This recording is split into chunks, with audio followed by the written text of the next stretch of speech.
எப்படி வருவோம் யாருக்கும் தெரியாது. ஆனால் ஒரு ஒளியில சும்மா கிடைச்சிட்டா வரும்.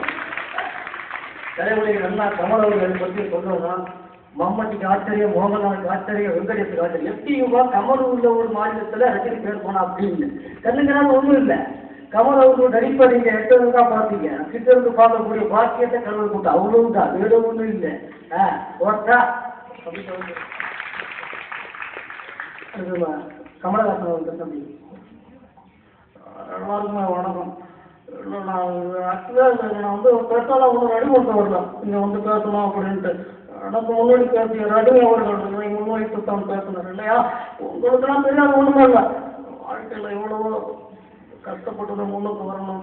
எந்த துறையாக எடுத்துக்கிட்டாலும் அப்படி ஏதாவது ஜெயிச்சு பெருசாக அவங்க தான் நினைப்பாங்க. அது போல நீங்கள் எல்லாருமே மாணவர்கள் நிச்சயம் படித்தால் நாளைய சமுதாயத்தை உங்களால் உருவாக்க முடியும் அப்படின்ட்டு ஒரு நம்பிக்கையோட வேணும். எங்களுக்கு இறந்த பிறகு எல்லாரும் உயிரோடைய பார்க்க வேண்டும் அப்படின்னு நினைச்சீங்கன்னா கண்தானம் செய்யுங்கள். இதை விட வேற ஒன்றும் நாம் பேசுவதில்லை. நன்றி வணக்கம் அப்படி தவிர பேராரு தலாடி சொல்லி என்ன நான் பொதுவாக எந்த ஒரு ஃபங்க்ஷனுக்கும் போவதில்லை. தெரியல நீங்க போட்டிங்கன்னா வச்சுக்குவேன்.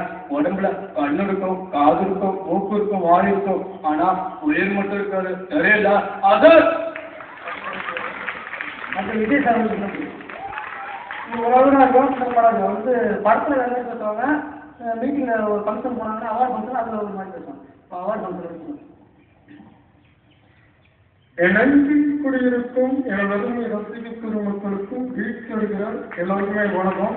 இல்லை ஆர்வத்தில் நான் வரணும்னு தான் சொன்னேன். நீங்கள் குடியரசு தின விழா கண்டிப்பாக வரணும் அப்படின்னு சொன்னீங்க. அதனால தான் வந்தேன். எப்போதுமே வெற்றி தொழில்களை மனிதர்கள் மட்டுமே தீர்மானிக்கணுமே தவிர சூழ்நிலைகள் சந்தர்ப்பம் தீர்மானிக்கக்கூடாது. நான் எப்போவுமே பழக்கம் வழங்க மாட்டேங்க. இல்லை சூப்பர் ஸ்டார்லாம் ஆகணுங்கிற கனவோட தான் வரல. நானும் சின்னதாக ஜெயிக்கணும் அப்படிங்கிறதுல தான் வந்தேன். இன்னைக்கு நான் நாளைக்கு யாரும் இது போல மாறிக்கிட்டே போகலாம்.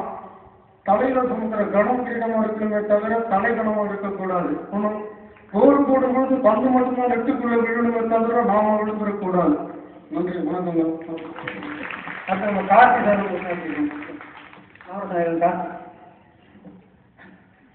எனக்கு வருதா எப்படி இருக்கீங்க? இருக்கு நான் ஆரம்பிச்ச வரக்கூட நினைக்கிறேன். அப்படியே பையன் சொன்னேன் போக அப்படின்னு சொன்னேன். அதான் அவன் போட்டேன் பரவாயில்ல எனக்கு இருக்க முடியல.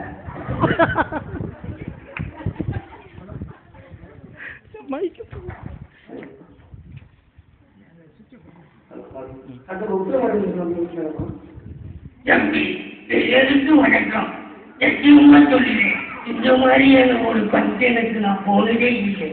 ஆமா ஏதாவது சாம்பார் ஊற்றி இட்லி கொடுக்குறீங்களா? நான் சாப்பிட்டு வீட்டுக்கு போகணும். வட்டுமா எப்படி அன்பு வெளியுள்ளே அருமே தாய்மார்களே, இனிய குழந்தைகளே, வணக்கம் யா. இது அங்கவே இது தங்கவே. பிடிச்சிருந்தா பழகுவோம், இல்லைன்னா பிரஸ்தாவம் இருந்திருக்கும் ஐயா. வரட்டும் ஐயா. எஸ்கே அடுத்தது அவ்வளோதான். Okay thank you. Vijayakanth Bhagyaraj sir அதெல்லாம் முன்னாடி பேசணும். வாங்கி வர பரவாயில்ல. ஹலோ எல்லாருமே வணக்கம். அதாவது பொதுவாகவே சில ஃபங்க்ஷன் நான் போடுங்க. என் பையன் சாயந்தரம் சொன்னான் சப்பப்பா உங்களுக்கு சரியா டான்ஸ் வராது, அதனால நீங்கள் அங்கே போனீங்கன்னா உங்கள் எல்லாருமே எவ்வளோ பேசுவாங்க அப்படின்னு சொன்னான். இருந்தாலும் நான் குடியரசு தினம் வந்தேன். ரொம்ப சந்தோஷமா இருக்கு. எல்லாருமே நல்லா நம்பிக்கையோட இருக்கணும் அப்படின்னு சொல்லிடுறேன். லேட்டாக போனால் என் பொண்டைக்கு நான் மக்கள் வந்து நம்பிடுவேன். பார்த்தோமா? ரொம்ப